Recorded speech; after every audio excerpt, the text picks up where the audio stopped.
The council chamber buzzed with angry voices. Aliens of every shape and size filled the curved seats that surrounded the central platform. Some had scales that glowed blue in the dim light. Others had tentacles that waved in the air as they spoke. A few looked almost human, but their eyes were too large and their skin too pale. Ambassador Krell stood at the center of it all. His blue scales caught the light from the twin stars outside the massive windows. His voice was deep and full of anger. 3 cycles, he shouted, his clawed hands gripping the podium. 3 cycles of war, and still the humans do nothing. The other delegates nodded and made sounds of agreement. The Vorthon ambassador, a tall creature with gray skin and 4 arms, stood up. "My people are dying," he said. "Entire planets burn. And where are the humans? Reading books?" All eyes turned to the observation deck. There, in a comfortable chair, near the tall windows, sat a human. He was middle-aged with brown hair and wore a simple blue uniform. A small name tag on his chest read, "Tom Blake, Earth Representative." Tom was reading a book. An actual paper book, which was strange in a galaxy where everyone used digital screens. He seemed completely focused on the pages in front of him. The angry voices in the chamber did not seem to bother him at all. "The War of 7 Suns destroys everything," Krell continued. "Trade routes are cut, families are separated, children cry for parents who will never come home, and the humans sit and read poetry." Tom looked up from his book. He had kind eyes and a gentle smile. "It's actually philosophy today," he said in a calm voice. "Ancient Earth wisdom about patience and understanding." The chamber fell silent. Every alien stared at the human. Some looked confused, others looked angry. A few looked like they wanted to throw something at him. The Nexus delegate, a creature that looked like a walking crystal, spoke next. Her voice sounded like wind chimes. "Ambassador Blake, surely you understand the seriousness of our situation? The Vorthon fleet grows stronger each day. They have weapons that can crack planets in half." Tom nodded politely. "Yes, I heard about that. Very impressive technology." "Impressive?" The Vorthon ambassador's forearms spread wide. "Our enemies speak of us as if we are monsters. They develop reality disruptors that can erase matter from existence. Also quite remarkable," Tom said. He marked his place in the book with a small piece of paper. "The level of scientific achievement required for such weapons is truly something to admire." Krell's scales turned a darker shade of blue, which meant he was getting angrier. "Admiral, with respect, your people have the largest merchant fleet in the galaxy. Your ships travel to every corner of known space. Your technology is advanced. Why do you refuse to help us?" Tom stood up slowly. He was not tall compared to most of the aliens, but something about the way he moved made others pay attention. "Help you do what exactly?" "Choose a side," Krell shouted. "The Vorthon Confederation or the Nexus Coalition. One of them will win this war. Your people could tip the balance." "And then what?" Tom asked. He walked down the steps from the observation deck to the main floor. "The winner takes control of the galaxy, rules over all the other species, decides who lives and who dies." The chamber was quiet again. Tom's footsteps echoed on the metal floor as he walked to the center of the room. "The Vorthons believe in strength through conquest," Tom said. "They want to unite the galaxy under their rule. The Nexus Coalition believes in progress through technology. They want to advance civilization by any means necessary. Both sides think they know what's best for everyone else." "One of them will win," the Crystal delegate said. "It is inevitable." Tom smiled. "Nothing is inevitable. My people learned that lesson long ago." "Your people are farmers and poets." Krell's voice cracked with frustration. "You grow crops and make art while the galaxy burns around you." "We do enjoy farming," Tom agreed. "There's something peaceful about working with growing things. Plants teach you patience. They show you that the best results come to those who wait for the right moment." The Vorthon ambassador's forearms crossed over his chest. "Patience will not stop plasma bombs from destroying our colonies, won't it?" Tom asked. He looked around the chamber at all the worried faces. "Tell me, how long has this war been going on?" 3 cycles, Krell said. "You know this. And in those 3 cycles, How much territory has changed hands? The aliens looked at each other. The crystal delegate spoke first. The Vorthans took the outer rim systems. The Nexus captured the mining worlds of Sector 7, added another delegate. The Vorthans destroyed the Nexus shipyards at Alpha Station. The Nexus wiped out the Vorthon fleet at Beta Crossing. Tom nodded as he listened. So both sides have won battles. Both sides have lost battles. The war goes back and forth, but neither side is actually winning. The Vorthons are preparing a new offensive, Krell said. Their planet cracker weapons will end this war. The Nexus has developed improved reality disruptors, the crystal delegate added. They will answer the Vorthon threat. So both sides are building bigger weapons, Tom said. And when they use these weapons, what happens to the planets caught in between? What happens to the civilians who just want to live their lives in peace? The chamber fell silent. Through the great windows, they could see the stars. Some of those stars had planets around them. Some of those planets had been destroyed in the war. Tom walked to the windows and looked out at the twin stars. My people have a saying, he said. When elephants fight, the grass gets trampled. What's an elephant? Asked a small, furry delegate. A very large animal from Earth, Tom explained. The point is, when powerful forces fight each other, the smaller, weaker things get hurt. Right now, the Vorthans and the Nexus are the elephants. Everyone else is the grass. Krell's scales turned bright blue with anger. So you will do nothing. You will let the galaxy tear itself apart. Tom turned back to face the chamber. I didn't say we would do nothing. I said we prefer to wait and see. Wait for what? The Vorthon ambassador demanded. For the right moment, Tom said simply. A new voice spoke from the chamber entrance. Ambassador Blake. A young alien with green skin and large eyes ran into the room. Emergency message from the front lines. The room fell silent. Tom walked calmly to receive the message. Pad. He read it slowly, then looked up at the worried faces around him. What is it? Krell asked. The Vorthon fleet has broken through Nexus defenses, Tom said. They're moving toward the core worlds. The Nexus is preparing to use their reality disruptors to stop them. Panic spread through the chamber. Delegates began talking all at once. Some called for immediate evacuation. Others demanded emergency sessions. A few began making plans to flee to the outer galaxy.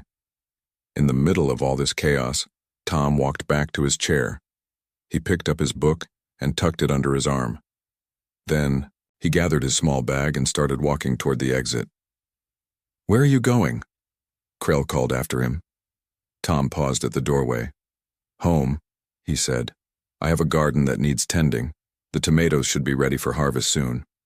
He walked out of the chamber, leaving behind a room full of confused and frightened aliens. Through the windows, the twin stars continued to burn, and somewhere in the distance, fleets of warships moved toward what might be the final battle of the War of Seven Suns. But Tom Blake, representative of humanity, was going home to pick tomatoes. The other delegates stared at the empty doorway. None of them understood what they had just witnessed. They thought they were looking at a simple man who cared more about plants than politics. They were wrong, but they would not understand how wrong, until it was too late. New Terra looked like a peaceful dream. Rolling green hills stretched as far as the eye could see. Small towns dotted the landscape like tiny jewels.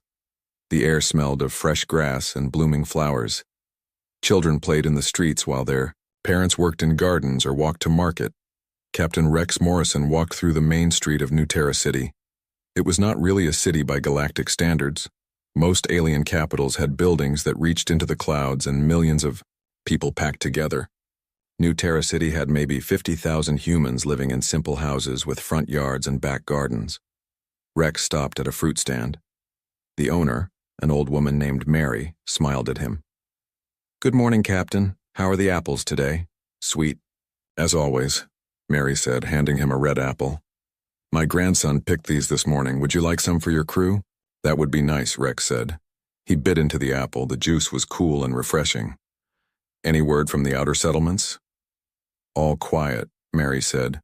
The farmers are worried about the wheat, though. Too much rain last week. Rex nodded. This was how conversations went on New Terra. People talked about crops and weather and their children's school projects. No one mentioned the war that was tearing the galaxy apart. No one seemed worried about fleets of alien ships that could destroy entire planets. But Rex knew better. He finished his apple and walked to the end of the street. There, hidden behind a grove of oak trees, was a small building that looked like a research center. A sign on the front said New Terra Agricultural Institute. Anyone passing by would think it was a place where scientists studied better ways to grow food. Rex pressed his hand against a scanner hidden in the doorframe. The door opened with a soft sound. Inside, the building was much larger than it appeared. From outside, corridors stretched in all directions. The walls were made of metal, not wood. The lights were bright and clean. He took an elevator down 5 levels underground. When the doors opened, he stepped into a world that no alien had ever seen. Dr. Lisa Park stood in front of a massive screen, showing 3-dimensional images of atoms and molecules. Her team of 20 scientists worked at stations around the room. They wore simple clothes that made them look like farmers or teachers. But the equipment they used was more advanced than anything the Vorthons or Nexus had ever imagined. "Good morning, Rex," Lisa said without turning around. "How's the surface? World today?" "Peaceful as always," Rex said. "Mary's worried about her wheat." "The weather control system had a small problem last week," Lisa said. "We're still learning how to make rain patterns look natural." Rex walked over to look at the screen. The images showed structures so small that no alien scientist had ever detected them.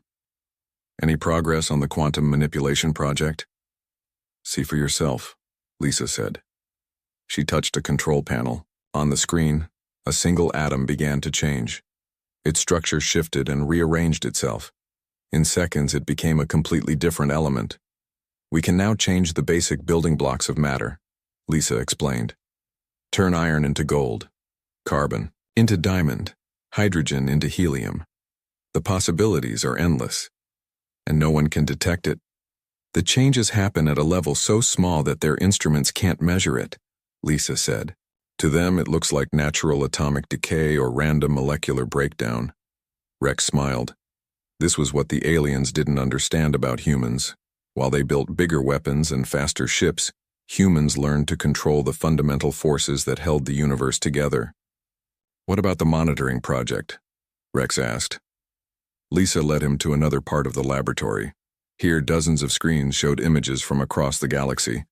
Vorthon fleets, Nexus stations, alien colonies, trade routes.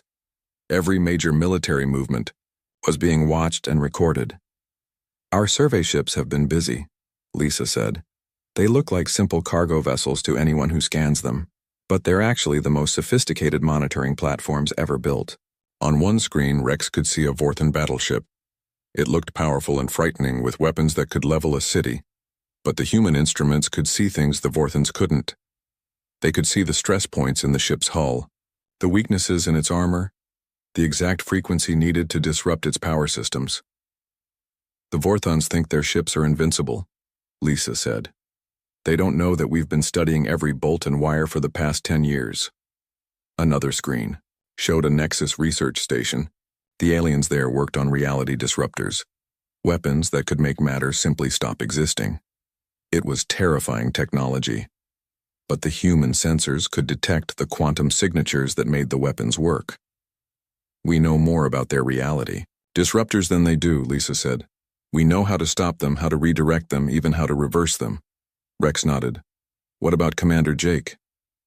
"He's in orbit," Lisa said, "running a routine supply mission, high above New Terra, Commander." Jake Rivers stood on the bridge of the merchant ship, Peaceful Trader. To any alien scanner, it looked exactly like what its name suggested, a simple cargo vessel carrying food and manufactured goods between human colonies. The truth was very different. "Status report," Jake said to his crew of 12. "All systems, normal," said his first officer, Anna. She was young and looked like she belonged on a farm, not a starship. "The Vorthon fleet is 3 light-years away and moving fast." "The Nexus response fleet?" 2 light-years behind them," said his weapons officer Mike. He had been a school teacher before joining Jake's crew. Both sides are heading for a major battle. Jake looked at the main screen. It showed what appeared to be a simple star map with trade routes marked in green lines. But Jake and his crew could see much more. They could see the real positions of every ship in both fleets. They could monitor their communications, their weapon status, even the stress levels of their crews. "Begin Phase 1, Jake said quietly. Anna's fingers moved over her control panel. To any outside observer, the peaceful trader was doing nothing more than running a routine sensor sweep to check for navigation hazards. In reality, they were deploying the most sophisticated electronic warfare system ever created. Invisible signals reached out across space. They were so subtle that no alien technology could detect them, but they began to have effects on both fleets.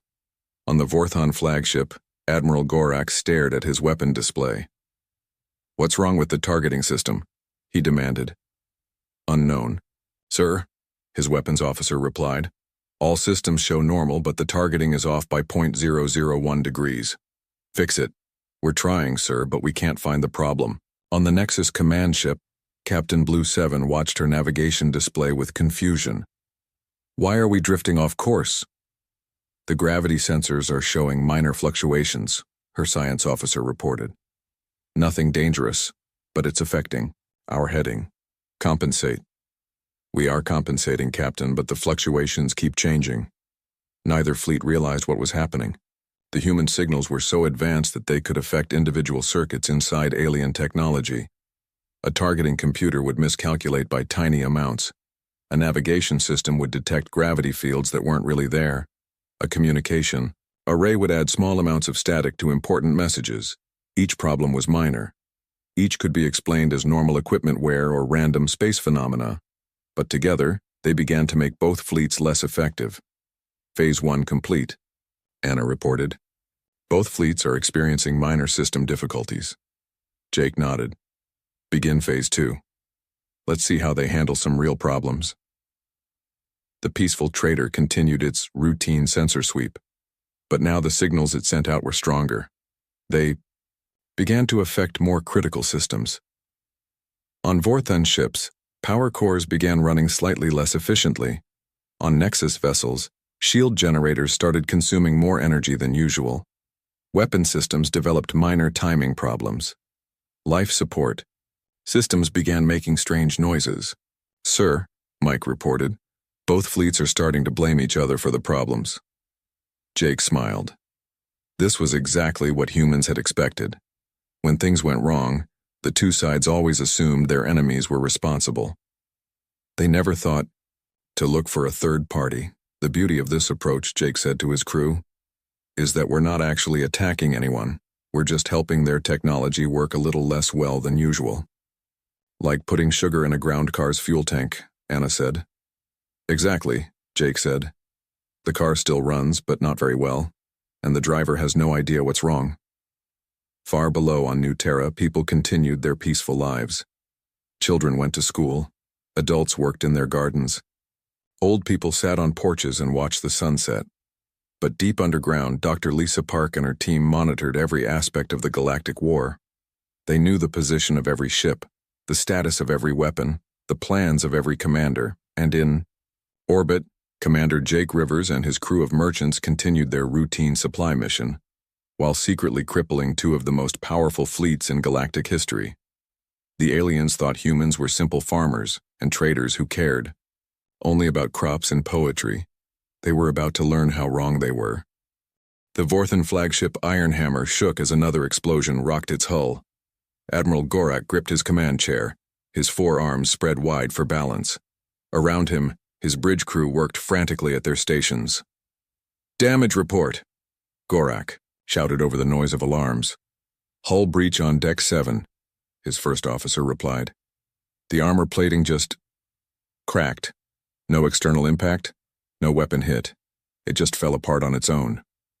Gorak's face darkened. This had been happening for hours. Systems failed for no reason. Metal developed stress fractures in the middle of battle. Weapons misfired at critical moments. It was as if the ship itself was betraying them. "Sir, the planet cracker is ready to fire," his weapons officer announced. Gorak looked at the main screen. The Nexus fleet hung in space before them, their crystal ships glowing with deadly energy. This was the moment he had been planning for months. The ultimate weapon that would end the war in one devastating blow. Target their command ship, Gorak ordered. Full power. The planet cracker charged up with a sound like thunder. Energy levels climbed higher and higher. The weapon was designed to split entire worlds in half. One Nexus ship would be destroyed so completely that nothing would remain. Firing, the weapons officer shouted. The massive beam of energy shot out from the iron hammer. But something was wrong. The beam wobbled slightly, its perfect focus disrupted by microscopic variations in the power flow. Instead of hitting the Nexus command ship directly, it grazed the edge of their formation. The beam still caused terrible damage. 3 Nexus ships were destroyed instantly, but their command ship survived. And now they were angry. Nexus ships are charging their reality disruptors, the sensor officer reported. Multiple targets locked on our position. On the Nexus command ship Crystal Mind, Captain Blue 7 watched her weapon displays with cold satisfaction. The Vorthan attack had failed, just barely. Now it was time to show them the true power of advanced science. All ships prepare reality disruptors, she commanded. We will erase the Vorthan fleet from existence. Her science officer looked worried. Captain, the disruptors are showing power fluctuations. The quantum field generators are not operating at full efficiency. How much power do we have? 87%, Captain. Still more than enough to destroy their entire fleet. Blue 7 nodded. The reality disruptors were the most feared weapons in the galaxy. They could make matter simply stop existing, erasing targets from the universe itself. Even at reduced power, they would turn the Vorthan ships into empty space. Fire all disruptors. Beams of impossible energy reached out from the Nexus ships. They touched 3 Vorthan vessels and began to unmake them at the atomic level. But the weapons were not working properly. Instead of completely erasing the ships, they only destroyed parts of them. Sections of hull vanished, leaving the rest of the ships broken but not gone. What happened? Blue 7 demanded. Why are our ships still partially intact? Unknown, Captain. The disruptors fired, but the effect was not complete. Both fleets stared at each other across the void. The Vorthans had failed to destroy the Nexus command ship. The Nexus had failed to erase the Vorthan fleet. Each side blamed the other for using some kind of defensive technology they didn't understand. Back on the Galactic Council station, Ambassador Tom sat in his quarters. The station had been converted into a refugee center as the war reached its final stage. Alien families crowded, the corridors carrying whatever possessions they could save from the fighting. Tom's quarters were simple and peaceful. He had a small desk, a comfortable chair, and a shelf full of books. On the windowsill, he kept 3 small potted plants that he watered every morning. Today, he was brewing tea using leaves he had grown himself. A soft knock came at his door. "Come in," Tom said. Ambassador Krell entered, looking exhausted. His blue scales had faded to a dull gray, and his usual anger was replaced by desperation. "Tom," Krell said, "I need to ask you something. As one sentient being to another." "Of course," Tom said, pouring 2 cups of tea. "Please sit down." Krell took the offered cup but did not drink. "My homeworld is in the path of this battle. My family, my children, they are all there. If the fighting continues, they will die." Tom nodded slowly. "I'm sorry to hear that. War is hardest on families." "The weapons both sides are using," Krell continued. "They're too powerful, too destructive. This isn't war anymore. It's mutual extinction." "What would you like me to do?" Tom asked. "Help us," Krell said simply. "I know your people have capabilities you haven't shown us. I've seen your merchant ships. They're too well built for simple traders. Your technology is too advanced for a species that claims to be farmers." Tom sipped his tea thoughtfully. "What makes you think that?" "Small things," Krell said. "Your ships never break down. Your people never get sick from alien diseases. Your food grows better than anyone else's, even in hostile environments. You're hiding something." Tom was quiet for a long moment. Through his window, he could see the distant flashes of the battle. Each flash meant ships destroyed and lives lost. "My people have a saying," Tom said finally. "The best way to win a fight is to make sure it never starts." "But the fight has already started," Krell said. "It's been going on for 3 years. Has it?" Tom asked. He walked to his window and looked out at the battle. Or has it been ending for 3 years and no one noticed? Deep underground on New Terra, Dr. Lisa Park stood before the largest screen in the facility. Her team worked at stations around her, their faces lit by the glow of advanced instruments. The screen showed the battle in perfect detail, every ship, every weapon, every crew member. "Final phase protocol is ready," Lisa announced. "All ships, all systems, all weapons are now under our influence." Her assistant, Dr. Brown, looked nervous. "Are you sure about this? Once we begin final phase, there's no going back. Both fleets will know someone else is involved." "They're going to destroy each other," Lisa said, "and take half the galaxy with them. We can't let that happen." She touched a control panel. Across the galaxy, every human monitoring station received the same signal. Phase 3 was beginning. Nanar.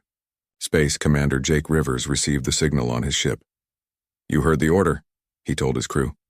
"Full intervention. No more subtle effects." The peaceful trader dropped its disguise. Advanced systems that had been hidden for years came online. The simple cargo ship revealed itself to be one of the most sophisticated vessels ever built. "Target all Vorthon weapon systems," Jake ordered. "Disable, don't destroy." Anna's fingers flew over her controls. Invisible beams reached out from the human ship. They found every weakness in Vorthon technology that had been studied for years. Power conduits overloaded, weapon arrays shut down. Navigation systems went offline. "Now the Nexus fleet," Jake said. The same treatment was given to the crystal ships. Their reality disruptors suddenly lost power. Their engines stopped working. Their communication arrays fell silent. Both fleets found themselves drifting helplessly in space. Their weapons were dead. Their engines were cold. Their crews were alive but powerless. Admiral Gorak stared at his dark control panels in shock. "What happened? What did they do to us?" Captain Blue 7 faced the same situation. "All systems are offline. We're completely helpless." Then, on every ship in both fleets, the same message appeared on their emergency screens. It was broadcast. In every language, on every frequency, in a calm, friendly voice. "This is Captain Rivers of the Terran vessel Patience. We're here to help." Through the darkness of space, ships began to appear. Not the warships that both sides expected, but something completely different. Hospital ships with red crosses painted on their hulls, rescue craft with powerful tractor beams, mobile repair stations equipped with the finest medical facilities in the galaxy, dozens of them, then hundreds. They surrounded both fleets like concerned parents gathering around injured children. "Medical teams are standing by," the voice continued. "Rescue operations will begin immediately. Please do not resist. We are here to save lives, not take them." On the council station, Tom finished his tea and stood up. Through his window, he could see the distant flashes of battle had stopped. The shooting was over. "Your family will be safe now," he told Krell. "Both fleets are disabled but not destroyed. Our medical ships will treat the wounded. Our repair ships will fix what can be fixed." Krell stared at him in amazement. "You did this. Your people stopped the most powerful fleets in the galaxy." Tom smiled gently. "We prefer to think of it as helping them stop themselves. They were so busy fighting each other, they never noticed we were taking their weapons apart piece by piece." "For how long?" Krell asked. "How long have you been planning this?" "Since the war began," Tom said. "We knew it would end badly if we didn't intervene, so we prepared for the day we might need to step in." He walked to his small plants and gave them a drink of water. "The most dangerous predator in any ecosystem," Tom said, "is often the one that looks harmless until the moment it needs to act." Outside, human ships continued their rescue operations, saving lives from both sides of a war that had just ended without anyone really understanding how. The galaxy watched in stunned silence. Every news station, every communication channel, every monitoring station showed the same impossible sight. Two of the most powerful fleets in galactic history sat helpless in space while human ships swarmed around them like helpful insects. The human vessels were nothing like what anyone expected. There were no massive battleships or planet-killing weapons. Instead, there were hospital ships the size of small cities, their white hulls marked with red crosses, repair stations that looked more like floating factories than military vessels, rescue craft that moved with gentle precision between the disabled alien ships. Admiral Gorak floated in his command chair, staring at the screens in disbelief. His mighty iron hammer was completely powerless. No lights, no engines, no weapons.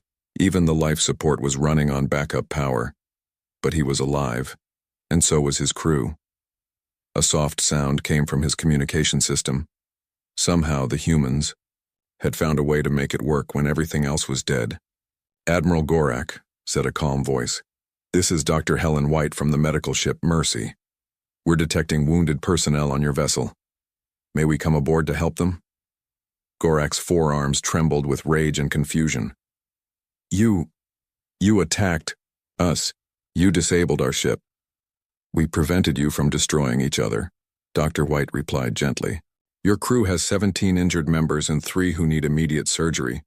We can have medical teams aboard in 10 minutes. "How do you know that?" Gorak demanded. "How do you know how many wounded we have?" "We've been monitoring your ship's life signs for the past 6 hours, Dr. White said. "We know the exact condition of every person aboard every vessel in both fleets." On the Nexus command ship, Captain Blue 7 faced the same situation.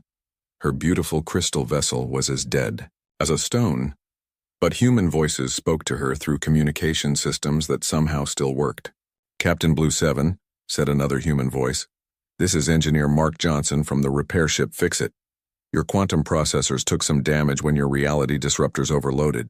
We can have those repaired in about 4 hours. You know about our quantum processors?" Blue 7 asked, her crystal voice ringing with disbelief. "We've been studying Nexus technology for quite some time," Mark replied. "Beautiful work, by the way. The way you use crystalline matrices to channel quantum energy is really impressive." "Studying? For how long?" "About 15 years, Mark said casually. "Ever since your first trade ships visited our colonies. We're very interested in how other species solve technical problems." Across both fleets, similar conversations were taking place. Human medical teams boarded disabled ships to treat the wounded. Human engineers examined damaged systems and began repairs. Human translators spoke with crew members in their own languages, offering comfort and assistance. What shocked the aliens most was not just the humans' advanced technology, but their incredible knowledge. They knew the name of every ship, every officer, every system. They understood alien biology well enough to perform surgery on species they had supposedly never met. They could repair technology they claimed to have never seen before. On the Galactic Council Station, Tom Blake stood before a hastily assembled emergency session. Every major species in the galaxy had representatives present, either in person or through holographic projection. The chamber buzzed with frightened whispers and confused questions. Tom looked as calm as ever. He wore his simple blue uniform and carried a cup of tea. When he reached the central podium, the chamber fell silent. "I suppose you have questions," Tom said with a gentle smile. Ambassador Krell was the first to speak. "How?" was all he managed to say. "That's a very broad question," Tom replied. "Could you be more specific?" "How did you do it?" Krell shouted, his blue scales flashing with emotion. "How did you disable 2 entire fleets without firing a shot? How do you know so much about our technology? How long have you been lying to us?" Tom sipped his tea thoughtfully. "We haven't been lying. We told you we were farmers and traders. We told you we preferred to wait and see. We told you we wanted peace. All of that was true. But you never told us you could destroy our most powerful weapons," the Vorthan ambassador accused. "You never asked," Tom said simply. "And we didn't destroy anything. Both fleets are intact. All crew members are alive. We just turned things off for a while. A holographic projection flickered to life.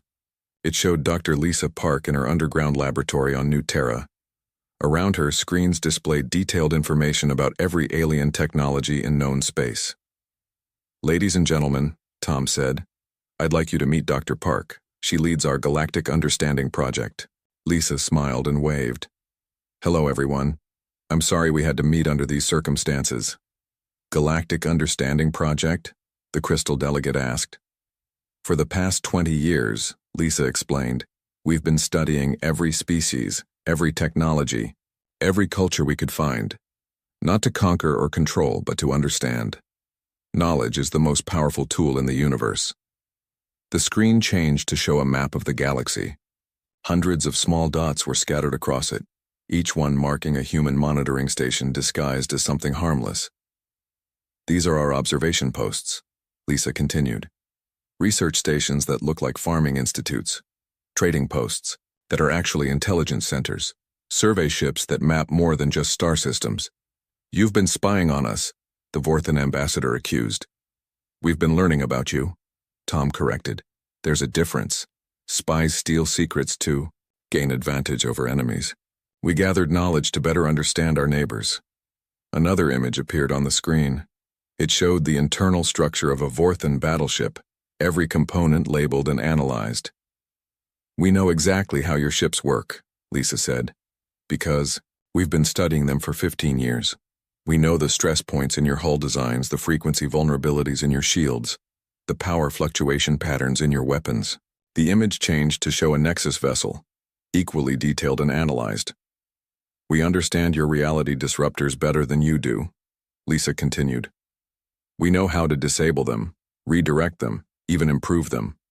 We could make your weapons twice as powerful if we wanted to." "Then why didn't you?" Captain Blue 7 asked through her holographic projection.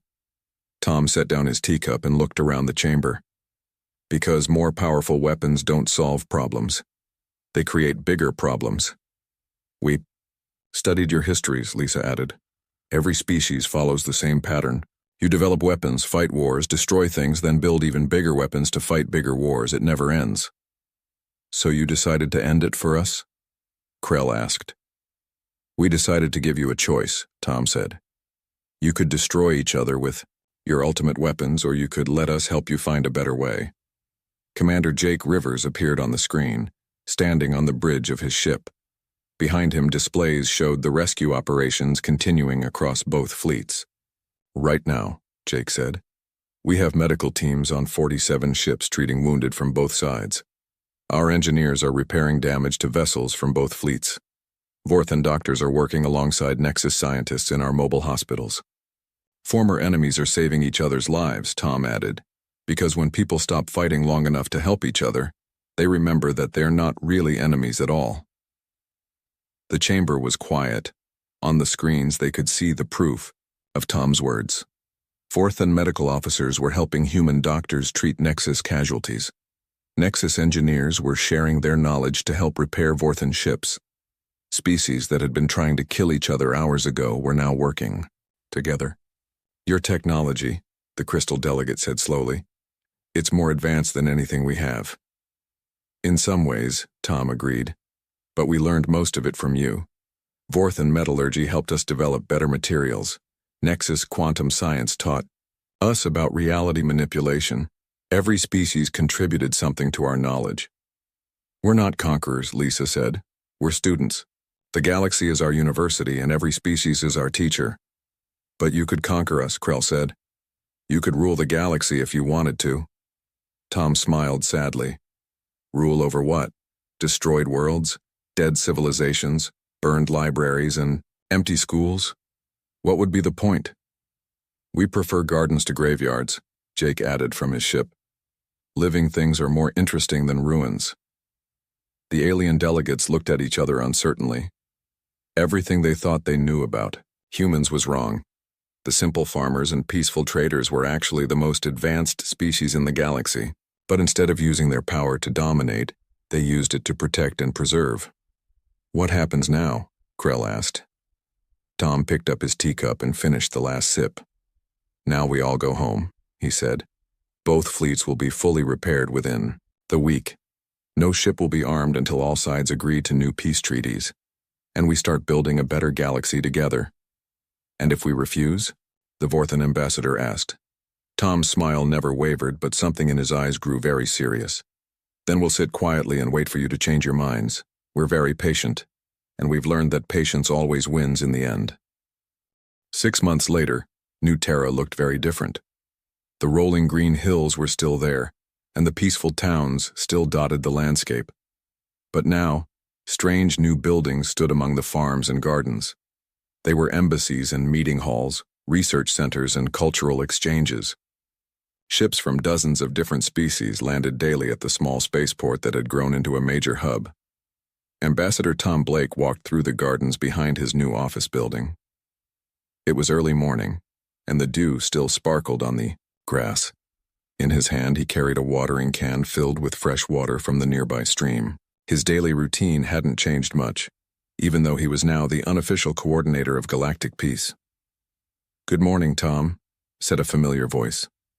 Tom turned to see Ambassador Krell approaching along the garden path. The alien's blue scales looked much brighter than they had 6 months ago. He carried a small potted plant with purple flowers. "Good morning, Krell," Tom said with a smile. "How's your family?" "Safe and well, thanks to you," Krell replied. He held up the plant. "My daughter grew this. She wanted me to give it to you as a thank you gift." Tom accepted the plant with genuine pleasure. "It's beautiful. What's it called?" "Hope Blossom," Krell said. "It only grows after periods of great difficulty. My people believe it represents new beginnings."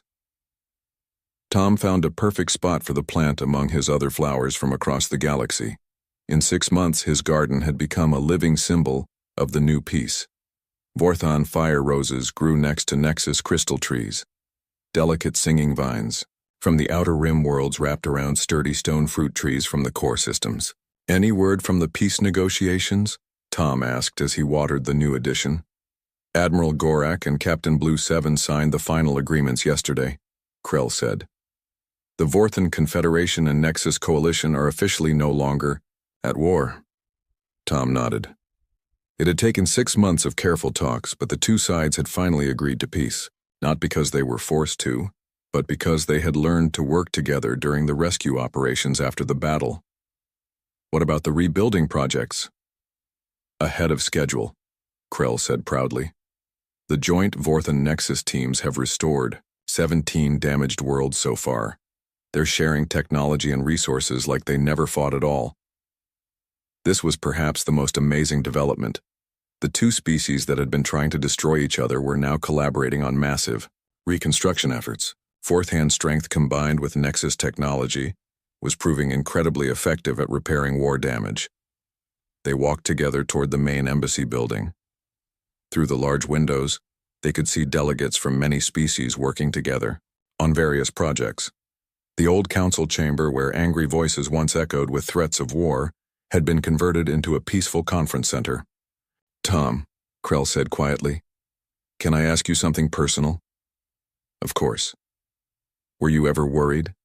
During the war, when things looked so bad, were you ever afraid that your plan might not work?" Tom considered the question as they climbed the steps to the building. "Fear is natural," he said finally. "But worry is usually just a waste of energy. We prepared for many different possibilities. If one plan didn't work, we had others." "How many others?" Tom smiled. "Dr. Park could give you the exact number, but I think it was around 47 different scenarios."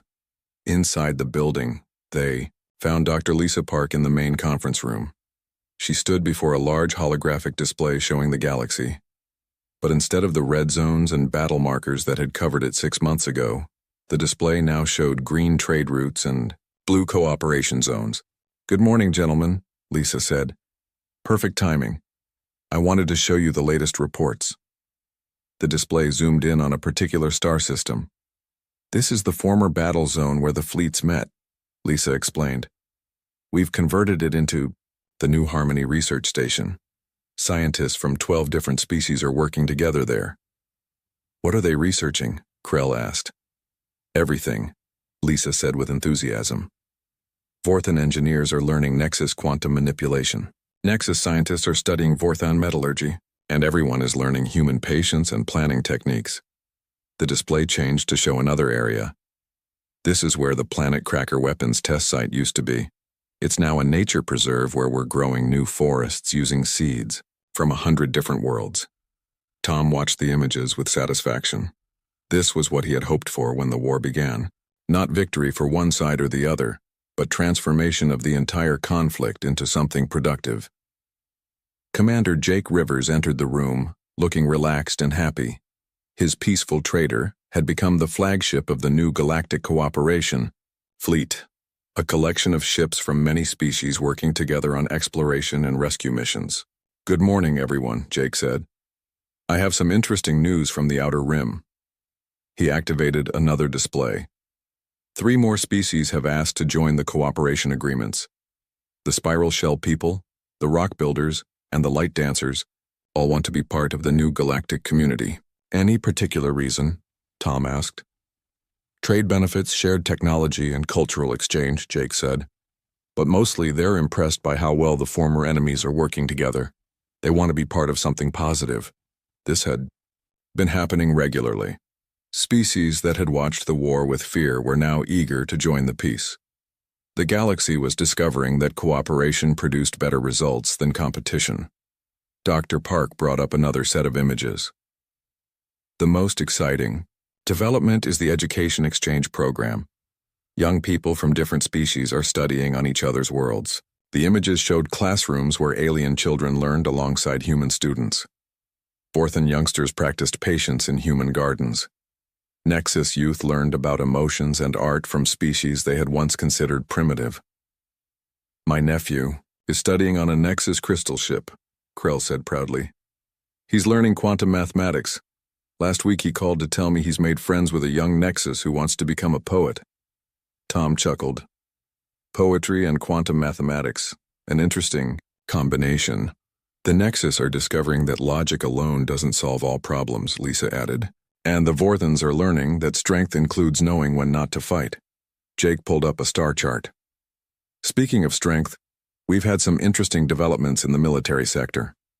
The chart showed the positions of various fleets throughout the galaxy. But these weren't battle formations.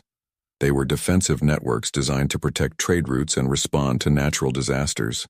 The Vorthan and Nexus have combined their remaining military forces into joint peacekeeping units, Jake explained. They're using their weapons to clear asteroid fields and rescue ships in distress. "What about their ultimate weapons?" Krell asked. "The planet crackers and reality disruptors?" "Converted," Lisa said with a smile. "Planet crackers are now used for large-scale mining operations and terraform projects. Reality disruptors have been modified to clean up space debris and remove dangerous radiation from damaged worlds." Tom walked to the large window that looked out over the gardens and embassy grounds. In the distance, he could see children from many species playing together in the parks. Their parents, former enemies, watched and talked and shared meals. "You know," Tom said, "this is what we always hoped would happen." "Always?" Krell asked. "Even before the war started?" "Especially before the war started," Tom said. "Humans have been preparing for peace much longer than we prepared for war." Dr. Park nodded. "The Galactic Understanding Project wasn't just about studying alien technology. We were studying alien psychology, culture, dreams, and hopes. We wanted to know what would make different species happy to work together." "And what did you learn?" Krell asked. "That everyone wants the same basic things," Jake said. "Safety for their families, prosperity for their communities, and hope for their children's future. The details might be different, but the core desires are the same." Tom turned back to face his friends. "The War of 7 Suns ended not because one side won, but because everyone decided there were better ways to get what they wanted." A soft chime sounded throughout the building. It was the daily call for the community gathering, a tradition that had developed naturally as more species joined the cooperation agreements. Every day at noon, Anyone who wanted to could come together in the main plaza to share news, ideas, or just friendly conversation. Shall we go? Tom asked. They walked together toward the plaza, where hundreds of beings from dozens of species were already gathering. There were no formal speeches or official ceremonies. People simply talked, shared food, and enjoyed each other's company. A young human girl ran up to Tom with a drawing in her hand. Mr. Tom, Mr. Tom, I made a picture of my new friend. The drawing showed two stick figures holding hands. One was clearly human, the other had the crystal-like appearance of a young nexus. That's beautiful, Emma, Tom said, kneeling down to look at the picture properly. What's your friend's name? Harmony 7, the girl said proudly. She taught me how to make light patterns with my hands, and I taught her how to make flower chains. Tom smiled and ruffled the girl's hair. That sounds like a perfect friendship. As Emma ran back to play, Krell shook his head in amazement. 6 months ago, our species were trying to destroy each other. Now our children,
Captain Jack Mason stood in the shuttle bay, staring at his new command with a mix of disbelief and disappointment.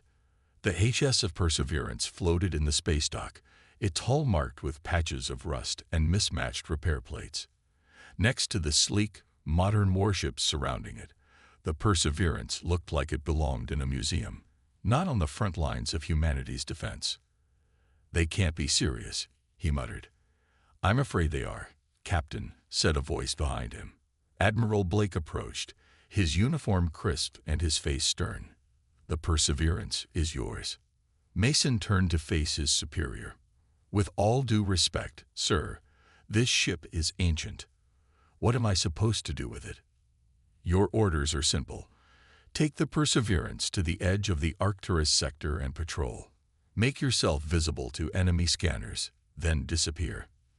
The Admiral's expression didn't change. "The Kraul are planning something big. We need all our best ships for the main defense, but we also need distractions." Mason understood immediately. "We're bait." Admiral Blake didn't confirm or deny it. He simply handed over a data pad with the official orders. "Your crew arrives in 2 hours. Good luck, Captain." With that, he turned and left. Mason looked back at the ship.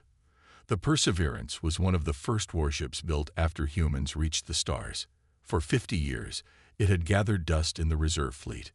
Now, with the Kraul Empire pushing at the borders of human space, even this relic had been called back to service. 2 hours later, Mason watched as his new crew filed into the ship's main briefing room. Their faces told him everything he needed to know. They were just as unhappy with this assignment as he was. Lieutenant Emma Davis, his new executive officer, approached first. Her service record showed excellent performance, but noted problems with authority. She saluted sharply. "Reporting for duty, sir." "Welcome aboard the Perseverance, Lieutenant." "Is that what this rust bucket is called?" said a tall man with grease-stained hands. "I thought we were assigned to a ship, not a floating junkyard." Mason raised an eyebrow. "And you are?" "Chief Engineer Tom Wilson." The man didn't salute. "Sorry about the hands. I was checking the engine room. It's worse than it looks from outside." Before Mason could respond, 2 more officers stepped forward. "Communications Specialist Lisa Reed, sir." "Weapons Officer Marcus Jones, reporting for duty." Mason nodded to each of them. Reed was young, barely out of the academy. Jones was older, with the hard eyes of someone who had seen combat. Both had notes in their files about attitude problems, despite excellent technical skills. "Let me be clear," Mason said, addressing the room. "None of us chose this assignment. We're here because Fleet Command needed somewhere to put us. They gave us a ship no one wants for a mission no one else would take." He activated the holographic display in the center of the room, showing their patrol route along the edge of human space. "Our orders are to patrol the border of the Arcturus sector, making ourselves visible to enemy sensors, then using the asteroid fields to disappear and reappear elsewhere. In simple terms, we're a decoy." The room was silent for a moment before Wilson spoke up. "So they expect us to play hide and seek with the Kraul in this ancient ship. We'll be lucky if the engines don't fail when we try to run." "That's why we have you, Chief Engineer," Mason replied. "I've read all your files. Each of you is here because someone in the fleet wanted you gone. Too many questions, too many suggestions, too much thinking for yourselves." He looked around the room. "That's exactly what I need on this mission." Over the next week, the crew worked to make the Perseverance spaceworthy. The ship groaned and protested as systems that had been dormant for decades were brought back online. Every repair seemed to reveal 3 more problems. On the 7th day, Mason was on the bridge when Wilson called him to the engine room. "Captain, you need to see this," the engineer said, his voice unusually serious. Mason found Wilson standing in front of an open panel deep in the bowels of the ship. Inside was a glowing blue core unlike anything in modern vessels. "What am I looking at, Chief?" Wilson held up an old paper manual. According to this, the Perseverance wasn't just an early warship. It was an experimental prototype. This power core design was abandoned decades ago. Why? Mason asked, studying the pulsing blue light. The official record says it was unstable. Wilson flipped through the manual. But these notes tell a different story. The engineer who designed it wrote that the military didn't like it because it couldn't be standardized. It required creative adjustments. Mason looked closer. The core seemed to pulse in an almost living rhythm. Is it dangerous? Any power source can be dangerous, Wilson replied. But this has potential I don't think was ever fully explored. The core can adapt to how it's used, learn from the power demands placed on it. His eyes lit up with excitement for the first time since coming aboard. It's like having a heart instead of an engine. Before Mason could ask more questions, Reed's voice came over the ship's comm system. Captain to the bridge. We've received new orders. On the bridge, Reed played the transmission. Admiral Blake's face appeared on the screen. Captain Mason, your departure is moved up. The Crawl have begun probing attacks in your patrol sector. We need you out there immediately. The colony on Horizon may be their next target. You are not. I repeat, not to engage the enemy. Your job is to be seen and then escape. That ship cannot stand up to even a single Crawl vessel. The transmission ended, and Mason turned to his bridge crew. Opinions. We're not ready, Davis said bluntly. Half the systems are still being repaired. The weapons barely work, Jones added. We'd be defenseless if we actually encountered the enemy. Mason considered this, then made his decision. We have our orders, but I'm making an addition to our mission. He turned to Wilson. I want to know everything about that experimental core. What it can do, how far we can push it. That wasn't in our orders, sir, Davis pointed out. No, it wasn't, Mason agreed. But if we're going to be bait, I want some teeth this fish can bite with. Make ready to depart in 6 hours. As the crew hurried to prepare the ship, Mason stared out the viewport at the stars. They were being sent out in an overlooked relic to be a distraction at best, a sacrifice at worst. But something about the strange blue core gave him hope. Perhaps being overlooked would turn out to be their greatest advantage. The HMS Perseverance limped through space, systems failing one after another. The ship shuddered as the old engines strained to maintain speed. Status report, Captain Mason ordered, gripping his chair as another tremor ran through the bridge. Lieutenant Davis checked her console. Navigation is holding. Life support at 92%. Weapons, she frowned. Weapons are still offline. Sir. Mason nodded. They'd been traveling for 3 days toward the edge of human space. Each day brought new problems as the ancient ship protested its return to active duty. Captain. Communications Specialist Reed called out. I'm picking up a distress signal from Horizon Colony. Mason moved to her station. Put it through. The message was broken and filled with static, but the fear in the voice was clear. Crawl ships attacking. Need immediate assistance. Civilians. How far are we from Horizon? Mason asked.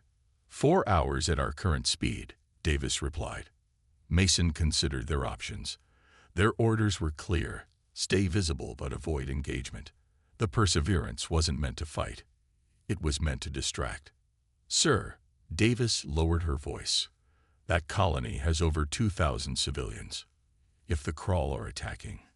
Mason made his decision. Set course for Horizon, maximum speed. The engines won't like that, Davis warned. Then they can complain to me personally. Mason opened the ship-wide comm. Wilson, I need those engines pushed to their limit. We're responding to a distress call. In the engine room, Chief Engineer Wilson wiped sweat from his brow. You hear that? The captain wants more speed. He addressed his small team of engineers who were already working frantically. Jenkins, reroute power from the unused decks. Phillips, bypassed the safety regulators on the cooling system. As they worked, Wilson kept glancing at the experimental core. Since discovering it, he'd spent every spare moment studying the old manual. What he found fascinated him. The core wasn't just a power source. It was designed to adapt, to learn from how it was used. "Sir," Jenkins called, "if we push the engines any harder, we risk a complete burnout." Wilson looked at the core again, then made a decision. "Help me with this panel. We're going to try something new." 3 hours later, the Perseverance dropped out of faster-than-light travel near Horizon Colony. The scene before them was grim. 2 Krull warships orbited the small mining colony, firing methodically at its defenses. On the bridge, Mason assessed the situation. "Reed, try to contact the colony." "Davis, what's our weapons status?" "Still offline, sir," Davis replied. "And our shields are at minimum capacity." Mason frowned. They had arrived too late to be a distraction, and too early to be properly prepared. Before he could issue new orders, the ship's comm buzzed. "Captain," Wilson's excited voice came through. "I've made some adjustments to the core. I think I can give you weapons, but they won't be what you expect." "Explain," Mason demanded. "The core was designed to adapt to the ship's needs. I've channeled some of its energy directly to the weapons systems, bypassing the standard power grid. Will it work?" There was a pause. "In theory," Wilson admitted, "but the weapons will draw power directly from the core. They'll be different." "Different how?" "I won't know until we fire them." Mason looked at the Krull ships firing on the defenseless colony. "Give me weapons, Chief. We'll figure out the different part as we go." At that moment, Reed called out, "Captain, I've reached the colony. They have civilians in emergency bunkers, but their defenses are failing. And, sir, the Krull ships have spotted us. They're changing course." The larger of the 2 enemy vessels turned toward the Perseverance, its weapons charging. "Wilson, I need those weapons now," Mason ordered. "Online, sir," Jones reported from the weapons station, looking surprised. "But the targeting system is showing unusual readings." "Target the lead Krull ship," Mason commanded. Jones entered the commands. "Targeting locked. Firing." The Perseverance shuddered as energy surged through its ancient weapons. Instead of the standard energy blasts, a pulse of blue light shot from the ship's main cannon. When it hit the Krull vessel, it didn't explode or punch through the hull as expected.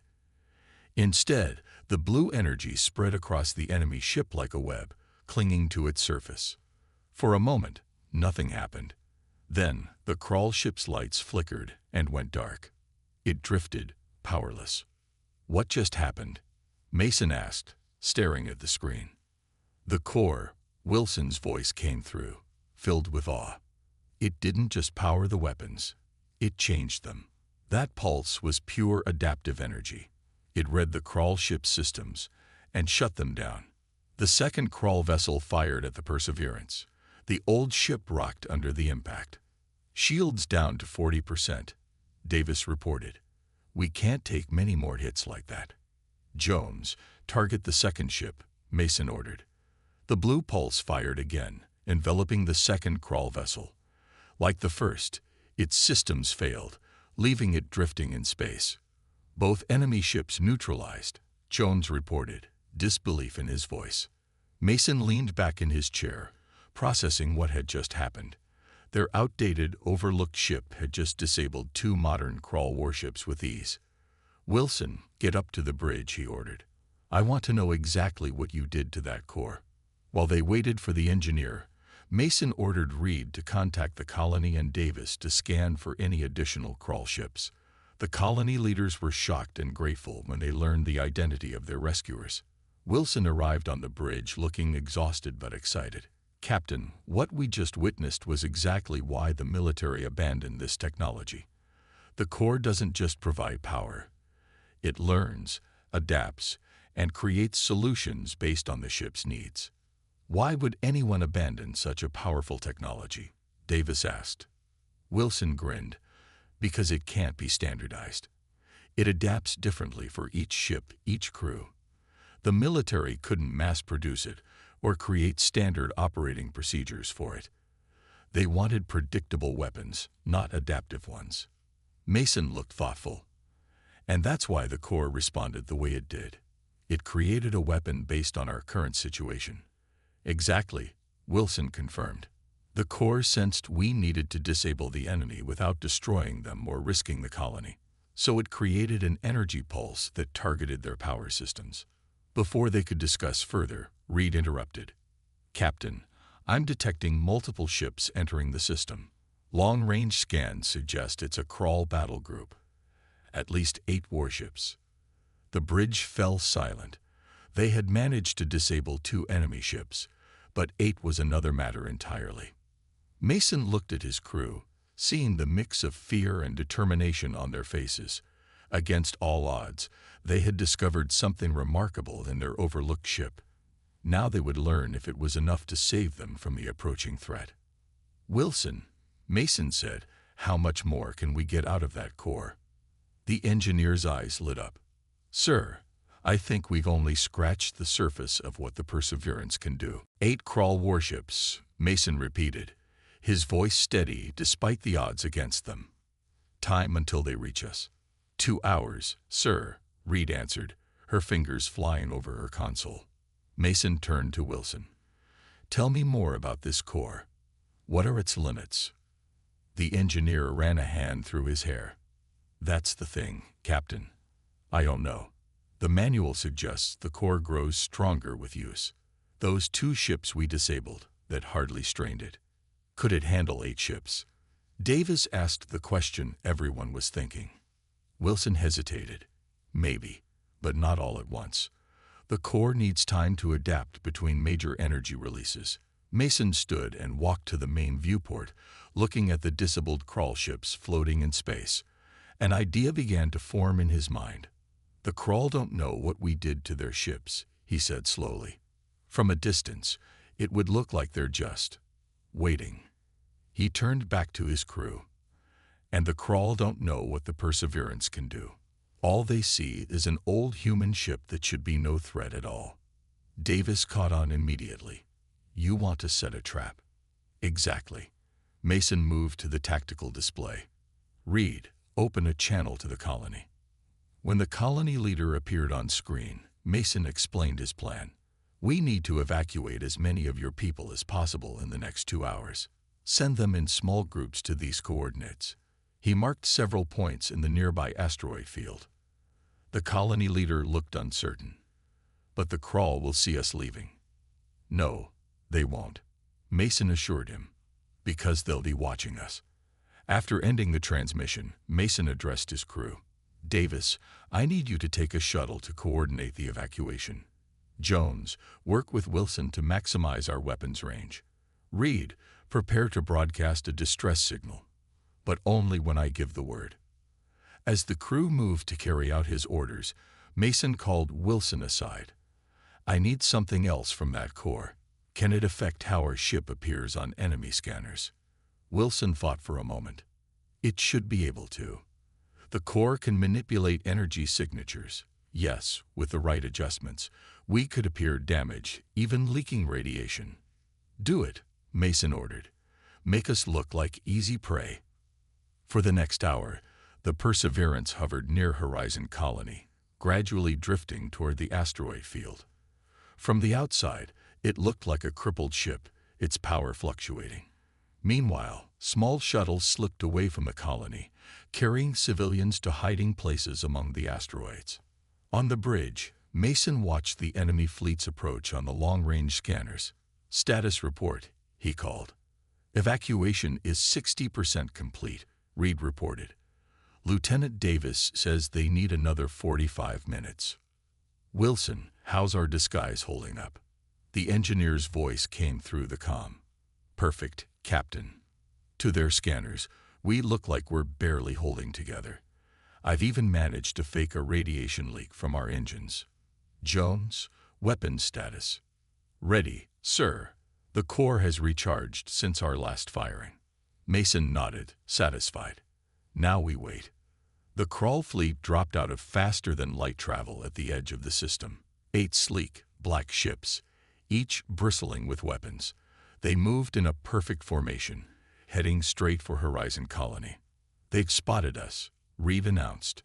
They're scanning the Perseverance. "Everyone hold steady," Mason ordered. "Let them come to us." On the lead crawl ship, Commander Drez observed the human vessel on his view screen. It was an ancient model, clearly damaged, possibly from fighting the 2 scout ships he'd sent ahead. Those scouts should have reported back hours ago. "Scan that ship again," he ordered his crew. "Something doesn't feel right." Scans show minimal power, fluctuating life support, and a radiation leak from their main engine, his sensor officer reported. "They appear to be crippled, Commander." Drez tapped his claw-like fingers on his command chair. "And the colony?" "Minimal life signs. Many seem to have moved to underground shelters." This was too easy. Drez had fought humans before. They were stubborn, resourceful fighters. "Send 2 ships to secure the colony. The rest will deal with that vessel." Back on the Perseverance, Mason watched as the crawl fleet split. "They're suspicious," he noted. "Reed, now. Send the distress call." Reed broadcast on an open frequency. "This is HSA Perseverance. We have multiple system failures after engaging crawl forces. Request immediate assistance. Radiation leak in our engine core is critical. Cannot hold position much longer." The message was calculated to sound desperate and to explain their apparent condition. It was also sure to catch the attention of the approaching crawl. "2 ships heading for the colony," Jones reported. "The other 6 are coming for us." Mason's jaw tightened. "Wilson, can we disable 2 ships at once with the core?" "Yes, sir. I've modified the weapons to create a wider energy pulse." "Good. Jones, target the 2 ships heading for the colony. Fire when ready." The Perseverance's weapons powered up, drawing energy from the experimental core. The blue pulse shot out, splitting into 2 tendrils that wrapped around the crawl ships. Both vessels went dark, drifting off course. On Drez's ship, alarms blared. "2 of our vessels have lost power," his tactical officer shouted. Drez stood, anger flaring. "All ships, full attack on the human vessel. Now." The remaining 6 crawl warships accelerated toward the Perseverance, weapons charging. "They took the bait," Mason said grimly. "Wilson, full power to engines. Get us into the asteroid field." The Perseverance surged forward, its engines glowing brighter than they had in decades. The ship entered the dense asteroid field, weaving between massive rocks with surprising agility. "The crawl ships are following," Reed reported, "but they're having trouble in the asteroids. Their larger ships can't maneuver as well." Mason smiled. Another advantage of their overlooked vessel. Its smaller size made it perfect for the tight spaces between asteroids. "Status of the evacuation?" he asked. "Davis reports 90% complete," Reed answered. "Just 10 more minutes."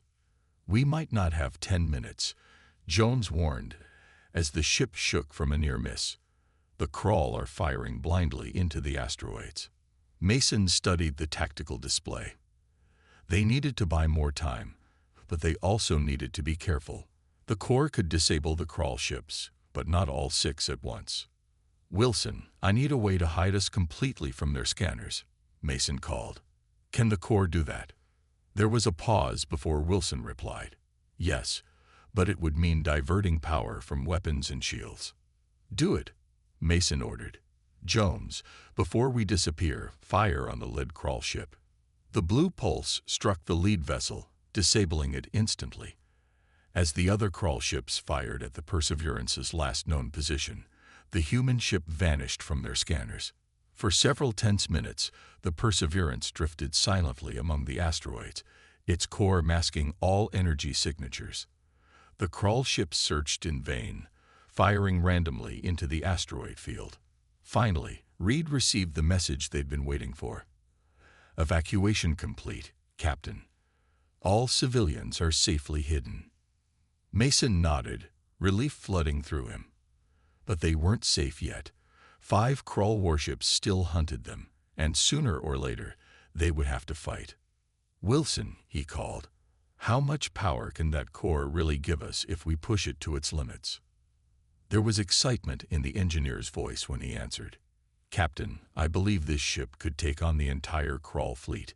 if we're willing to risk everything. Commander Dres paced the bridge of his flagship, his anger growing with each passing minute.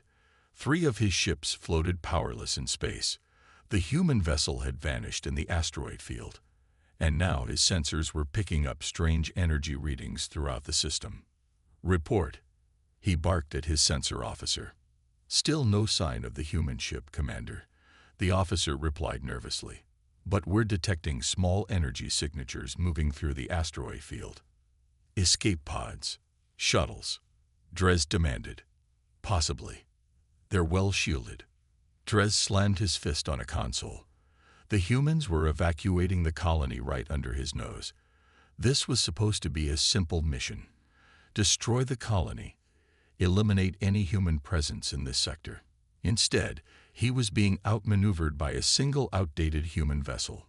"Continue searching for that ship," he ordered, "and send our 2 remaining scouts to hunt down those energy signatures in the asteroids." On the Perseverance, Mason and his crew monitored the Krall's movements from their hiding place deep in the asteroid field. The ship's experimental core hummed quietly, masking their presence from enemy scanners. "They're sending ships after the evacuation shuttles," Reed reported, concern evident in her voice. Mason nodded grimly. "Davis, status." Lieutenant Davis's voice came through the comm system from her position with the evacuees. "We've got everyone hidden in the old mining tunnels, Captain, but our shields won't hold against a direct assault." Mason turned to Wilson. "It's time. Tell me about pushing the core to its limits." The engineer took a deep breath. The core was designed to learn and adapt to the ship's needs. So far, we've only used it for single functions: weapons, shields, or masking our signature. But according to the manual, it can integrate with all ship systems simultaneously. "Creating what, exactly?" Mason asked. "A unified energy field," Wilson explained. "The core would essentially extend itself throughout the ship, enhancing every system beyond normal parameters." "What's the risk?" Wilson hesitated. "Total system failure if the core becomes unstable." And he looked uncomfortable. "The manual mentions a symbiotic connection forming between the ship and its commander." "Meaning what?" Mason pressed. "Meaning you would feel what the ship feels, Captain. Every hit, every surge of power. The strain could be significant." The bridge fell silent as everyone processed this information. Finally, Mason spoke. "How long will it take to set up?" 10 minutes, maybe less," Wilson answered. "But Captain, we don't know what this will do to you." Mason looked at the tactical display showing the Krall ships hunting for the evacuees. "We're out of options, Wilson. Do it." As Wilson rushed back to the engine room, Mason addressed his remaining crew. "Jones, plot a course that will take us past the disabled Krall ships and toward the main fleet. Reed, prepare to broadcast on all frequencies when I give the word." For several tense minutes, the Perseverance remained hidden as Wilson worked. Then, the engineer's voice came through the comm. "Ready, Captain. When you give the word, I'll initialize the core integration." Mason took a deep breath. "Do it." At first, nothing seemed to happen. Then, a vibration ran through the ship, different from anything they had felt before. The lights on the bridge dimmed, then brightened to a clear, steady glow. On every console, displays sharpened and systems reported increased efficiency. Mason gripped his chair as a strange sensation washed over him. It was as if his awareness had expanded to include the entire ship. He could feel the power flowing through the core, sense the asteroid field around them, even detect the distant energy signatures of the Krall vessels. "Captain," Jones looked concerned. "Are you all right?" Mason nodded slowly, adjusting to the strange connection. "I can feel the ship," he said quietly. "It's amazing." He straightened in his chair, newfound confidence flowing through him. "Drop the masking field. Full power to engines. Take us straight at the Krall fleet." The Perseverance shot out from its hiding place, moving with speed and grace that belied its age. As they passed the disabled Krall ships, Mason could sense their power systems slowly recovering. "Jones, disable those ships again as we pass," he ordered. Blue energy pulsed from the Perseverance, wrapping around the 3 disabled vessels, ensuring they remained powerless. On Drez's flagship, alarms blared. "Commander, the human ship has reappeared." Drez spun to face the view screen. The old human vessel was approaching at high speed, its hull glowing with an eerie blue light. "All ships, concentrate fire," he commanded. The 5 remaining Krull warships turned, their weapons arrays charging. Green energy beams lanced out, converging on the Perseverance. Mason felt the impacts as if they were striking his own body, but the pain was distant, manageable. The ship's shields, enhanced by the core, absorbed the blasts with minimal damage. "Reed, broadcast now," Mason ordered. Reed opened all communication channels. "This is Captain Jack Mason of the HSS Perseverance to Krull Fleet. You have violated human space and attacked a civilian colony. We offer you one chance to withdraw." Drez's harsh laugh filled the Perseverance's bridge as he responded. "One chance. Your single outdated vessel against 5 of our warships. Your arrogance is amusing, human." Mason smiled. "I wasn't finishing. We offer you one chance to withdraw, before we demonstrate what this outdated vessel can really do." He cut the communication and turned to Jones. "Target their lid ship. Full power to weapons." The Perseverance's weapons charge, drawing deeply from the core. Mason could feel the energy building, far more powerful than their previous attacks. When Jones fired, a massive pulse of blue energy shot forth, engulfing Drez's flagship completely. For a moment, the Krull vessel was outlined in blue light. Then, explosions rippled across its hull as systems overloaded and power conduits ruptured. The ship didn't just lose power, it began to break apart. On the remaining Krull ships, crews watched in horror as their commander's vessel disintegrated. Before they could react, the Perseverance was moving again, faster than should have been possible. Blue energy lashed out once more, catching 2 more Krull ships. They didn't explode like the flagship, but their systems failed catastrophically, leaving them drifting and defenseless. The final 2 Krull vessels turned to flee, accelerating away from the Perseverance. "Should we pursue, Captain?" Jones asked. Mason considered for a moment, then shook his head. "Let them go. They'll carry the message better than we could." As the adrenaline of battle faded, Mason became aware of a growing pain throughout his body. The strain of the connection with the ship was taking its toll. He could feel the core's energy coursing through him, powerful but increasingly difficult to control. "Wilson," he called, his voice strained. "We need to dial back the core integration." "Working on it, Captain," Wilson replied. "But the core seems reluctant to let go. It's found a perfect match in you and the ship." Mason gripped his chair tighter as another wave of pain washed over him. Through his connection to the ship, he sensed something new. Human vessels dropping out of faster-than-light travel at the edge of the system. Reinforcements had finally arrived. As darkness began to creep into the edges of his vision, Mason gave one final order. "Reed, contact the fleet. Tell them, mission accomplished." Then Captain Jack Mason slumped in his chair as the blue glow that had suffused the Perseverance slowly faded to a gentle pulse, the experimental core finally releasing its hold on both ship and captain. Captain Jack Mason opened his eyes slowly, blinking against the bright lights of the medical bay. His body felt heavy, as if he had been asleep for days. As his vision cleared, he saw Admiral Blake standing at the foot of his bed, watching him with an expression Mason couldn't quite read. "Welcome back, Captain," the Admiral said. "You've been unconscious for 3 days." Mason tried to sit up, but found he lacked the strength. The Perseverance. "My crew." "Your crew is fine," Blake assured him.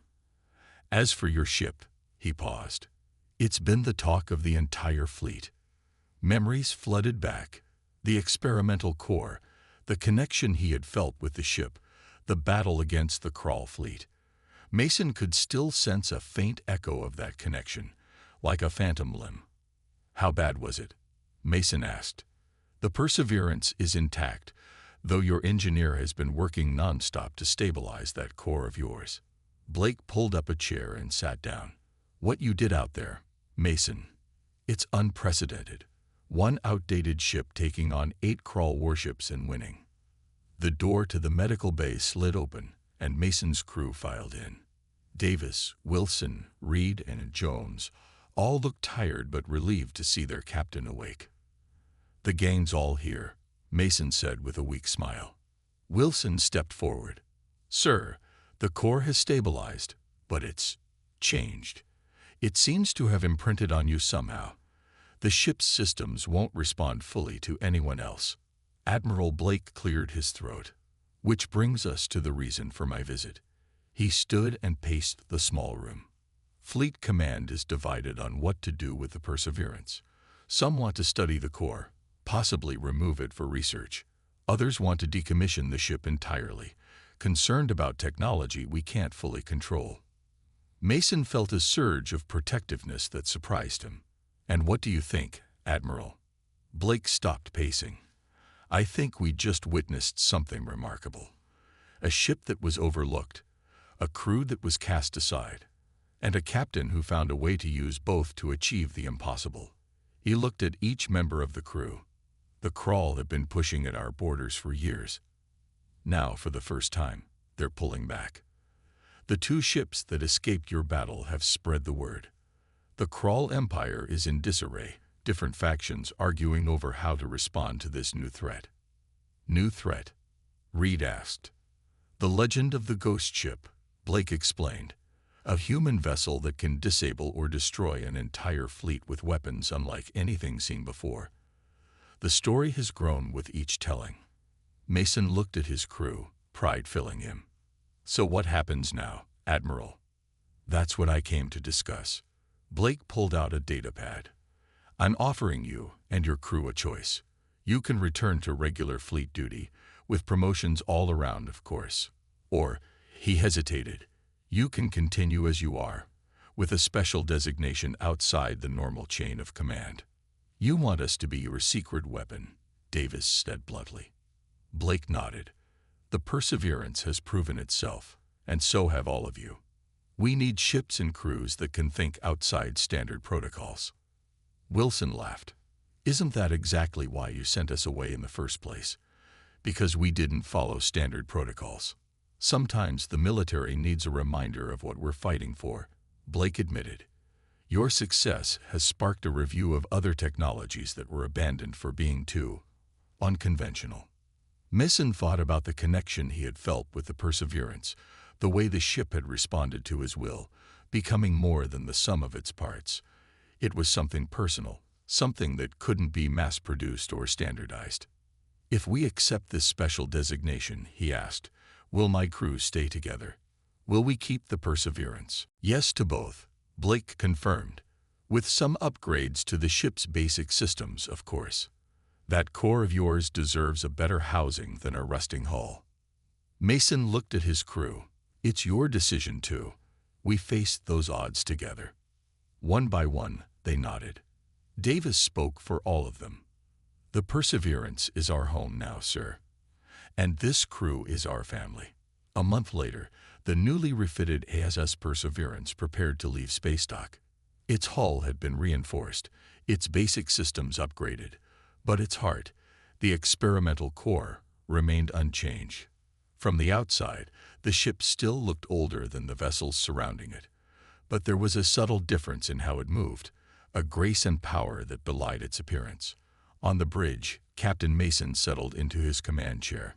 His recovery had been slow, the doctors unable to fully explain how his connection with the ship had affected his physiology. But as the Perseverance powered up, he felt that familiar resonance, the core recognizing its partner. All systems ready, Captain, Davis reported from her station. Engineering reports the core is stable and responsive, Wilson added over the comm. Mason nodded. Reed, signal the fleet. The Perseverance is departing. As the ship moved away from the station, Admiral Blake's voice came through the comm. Good hunting. Perseverance. Remember, you're not just a ship anymore. You're a legend. Mason smiled. Acknowledged, Admiral. We'll try to live up to the stories. When the communication ended, Jones turned from his station. Orders, sir. Mason looked at the starfield on the main view screen. Somewhere out there, the Krull were regrouping, and other threats lurked in the darkness between stars. But for the first time in years, humanity had a new hope, a ship and crew that had been overlooked, underestimated, and cast aside, only to return and change the course of a war. Take us out, Mr. Jones, Mason said. There's a whole universe waiting for the ship everyone overlooked. The Perseverance's engines glowed blue as the experimental core powered up, sending the ship streaking into the darkness. No longer a relic, but a harbinger of humanity's resilience and ingenuity. The ship that had been overlooked had become the ship that couldn't be forgotten, its legend growing with each passing day. In the command center of the Krull homeworld, reports continued to arrive of border outposts going silent, only to reactivate days later with crews telling wild tales of a ghost ship that appeared from nowhere, immune to their weapons. The High Command dismissed these stories as exaggerations born of fear and failure.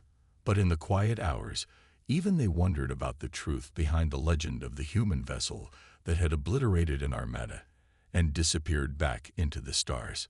They had overlooked humanity's potential once. It was not a mistake the Krull Empire would make again.